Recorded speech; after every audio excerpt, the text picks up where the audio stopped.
Iran ইসরায়েলের মধ্যকার হামলা পাল্টা হামলা গড়িয়েছে চতুর্থ দিনে। সোমবার ইরানের পশ্চিমাঞ্চলে নতুন করে ইসরায়েলি হামলার খবর পাওয়া গেছে। ইরানের বার্তা সংস্থা তাসনিম নিউজ জানিয়েছে, ইরাক সীমান্তের কাছে ইলম প্রদেশের মুসিয়ান নামক পৌরসভার দমকল বাহিনীর একটি ভবনে নৃশংস হামলা চালিয়েছে ইসরায়েলি বাহিনী। এ সময় ইসরায়েলের বেশ কিছু ড্রোন ভূপাতিত করা হয়েছে বলে দাবি করেছে ইরান। এর আগে রোববার দিবাগত রাতে ইরানের হামলায় ইসরায়েলের ভূখণ্ডে 4 জন নিহত হয়েছেন।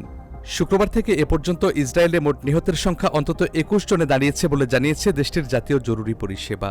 ইরানের স্বাস্থ্য মন্ত্রণালয় জানিয়েছে, গত শুক্রবার থেকে ইসরায়েলের হামলায় ইরান জুড়ে মোট 224 জন নিহত হয়েছেন। রোববার তেহরানে কুদস স্পোর্টসের সদর দপ্তরে হামলা চালিয়েছে ইসরায়েল। সামাজিক যোগাযোগ মাধ্যম এক্সে পোস্ট করে একথা জানিয়েছে ইসরায়েলি সামরিক বাহিনী। এদিকে সোমবার ইরানের নতুন হামলায় ইসরায়েলের বন্দরনগরী হাইফায় 2 জন আহত হয়েছেন। নিখোঁজ রয়েছেন আরও 3 জন। হাইফা বন্দরের নিকটবর্তী বিদ্যুৎ কেন্দ্রটিতে আগুন জ্বলতে দেখা গেছে বলে জানিয়েছে যুক্তরাজ্যের সামুদ্রিক নিরাপত্তা সংস্থা। মধ্য ইরানেও একাধিক বিমান হামলা চালিয়েছে ইসরায়েল। দেশটির সেনাবাহিনীর দাবি, বিভিন্ন ক্ষেপণাস্ত্র স্থাপনা লক্ষ্য করে এসব হামলা চালানো হয়েছে। ইসরায়েলের বিমান হামলায় রোববার ইরানের অভিজাত বাহিনী রেভলিউশনারি গার্ড কোরের গোয়েন্দা শাখার প্রধান মোহাম্মদ কাজেমি, জেনারেল হাসান মোহাক্কিক এবং মোহসেন বাঘেরি নিহত হয়েছেন। ইরানের উপপররাষ্ট্রমন্ত্রী সাইদ খাতিবজাদেহ রোববার এক্সে দেয়া পোস্টে জানিয়েছেন, তেহরানে দেশটির পররাষ্ট্র মন্ত্রণালয়ের একটি গ্রন্থাগার ভবনে পরিকল্পিত ও বেপরোয়া হামলা চালিয়েছে ইসরায়েল।